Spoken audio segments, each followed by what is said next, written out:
I would probably suggest, if you were thinking about doing this and you had the option of just buying a rust-free body, maybe just buy a rust-free body.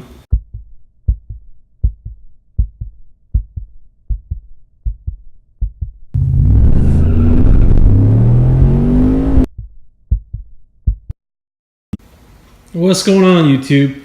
Let's talk a little bit about body rust on these Civics. Pretty much the same for any Civic from 92 on up. The 88's rusted out a little bit differently.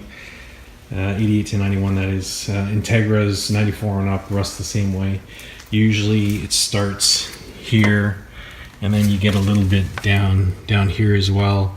I had one EJ1 as well, and it was a Camellia red one, and it actually rusted out just inside here. So nothing on the outside, just entirely on the inside.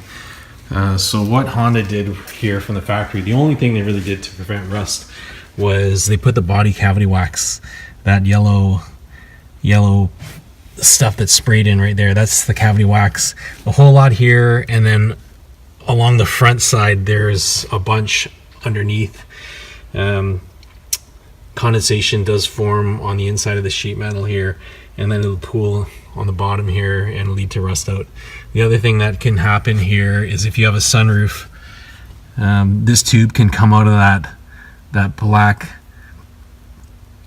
tube there, and water will just pour and puddle on the inside of your trunk, and you can get rust from that. And if you look on the outside here, Honda did have a thick black trim along the entire edge of the wheel arch. It went from the bottom to the top. On this car I have it off right now, but I do like that rubber trim. It prevents rocks from chipping the fender edge, and rock chips lead to rust. In this case I had removed it, and I put I scuffed it, put 2 coats of rust bullet on it, and then I put one coat of green. Tried to match the color green, but not too successful. Anyways, it's going to be covered with a factory Honda rubber trim. There's none in the country right now, so those are on order. Should be here in about another week and a half, I hope, so I can start driving this thing. So that's basically going to get some body cavity wax on top of that, put the trim on, and then we're good to go. Underneath the body here, there's an area that Honda just loaded with that wax as well, and it could rust out underneath this black trim. So we'll show you on the other car. Actually, I can show you it's partially apart. Okay, so that's a coupe, rust free.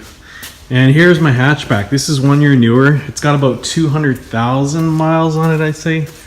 I've had this for quite a while, and it was almost rust-free when I got it. I'm talking probably, I don't know, maybe 6 years ago. So yeah, they start to rust in this front corner here. Secondly, and primarily, they will rust right here. Right, just condensation. They rust from the inside out. This one, the fender lip's in decent shape. A little bit of pitting on here. I'm gonna grind that down and hit that with, I'm gonna try a rust converter on this one. But this is not that bad. I'm just gonna section out a piece from an aftermarket panel, because Honda doesn't sell these panels anymore. I'm gonna section out a piece, and then I'm gonna butt that in. This is that panel I'm talking about. They're about 40 bucks. Pretty cheap, but worth it. You know, I don't wanna try to beat that panel together from scratch. Not gonna happen. So this is the other side. Passenger sides always seem to rust out more on these guys. I don't know why. This one I kind of went to town and I took off the whole section of the original fender. I didn't use the entire patch panel as they sell it. I took about 1.5 inches off the top, just in case I was going to do this again. In hindsight, I probably should have left it on there, because I did find a little bit of filler in this panel. Pretty strange. I think just had a minor little maybe a shopping cart or something, and they skimmed it. So you drill out the spot welds as best you can.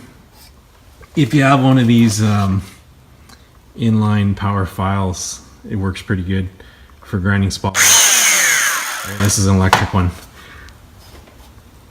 Makes pretty quick work out of that. And the other thing you gotta do is just cut, right? My choice is Sawzall, air Sawzall. That's actually the wrong blade on there, but it works pretty well. But that makes really quick work of cutting out the factory panel. And then for trimming the replacement panel, I basically use just regular tin snips. I didn't use the rotary cutoff wheel too much, just because it's too slow and there's too much stuff flying around. I don't like it. So yeah, let's show you underneath this panel.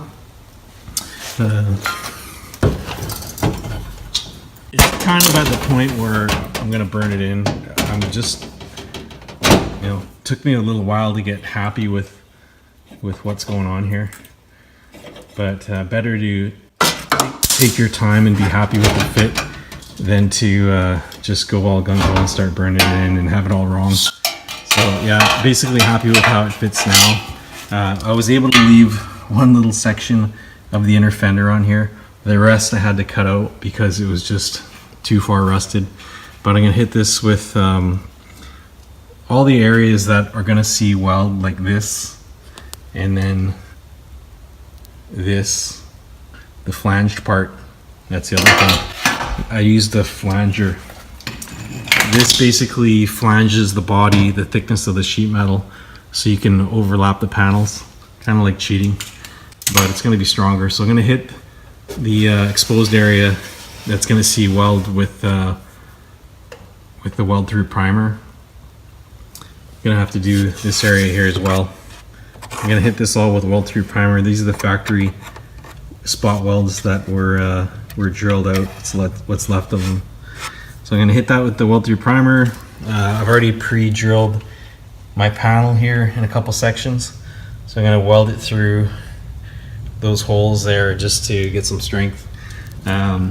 Here I'm just going to run a sections. I'm just going to tack it in. I might not even completely seam weld it.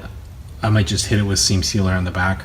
Right? There's really no point, but as long as it's together, I'm gonna be pretty happy, right? And the only thing that's a big question here, and I've asked and nobody really has a solution, what do you do for the inner fender, right? Honda stopped selling inner fender panels. The aftermarket doesn't sell an inner fender patch. This is actually a brace I had to cut into because it was rusted pretty badly on this side. So nobody makes any of this stuff. It's far too much work to try to make an inner fender. I kind of thought, yeah, it's gonna bend this in, right? Tack it in. Way too much work. It's way too complicated of a bend on that whole panel. So forget that. I think the plan is to just put this panel in, burn it in, make it all pretty, and then do a fiberglass inner fender the whole way, and then seam seal that all together so it's watertight. And here's that other area that is full of the body cavity wax. So how it was rusted on the other side, right in this corner. So underneath there, water can pool, and it's supposed to drain out that hole there. You might actually want to even drill those larger and coat, but you can see the yellow cavity wax on top of it. I tried to kind of clean it. I wanted to clean it all out and spray some new stuff on top of it, and I might still do that, but ideally I would take it out and hit it with a pressure washer. Yeah, and this one here, for whatever reason, this car is not rusted at all on the bottom here like my other purple coupe was. It was bizarre how that one rusted only in that one section, and Nobody ever knew it though. I filled it and it was just fine. But that's basically it for how you would go about rust repairing one of these cars. Right? Not much online here. I would probably suggest, if you were thinking about doing this and you had the option of just buying a rust-free body, maybe just buy a rust-free body. If you really love these 92 to 95 hatches and you can't find one, then hell, maybe just get a 96 to 2000 hatch, right? A little bit heavier, but basically the same car. Because this is it's a lot of work, and then after you do this, you still got to deal with paint, right?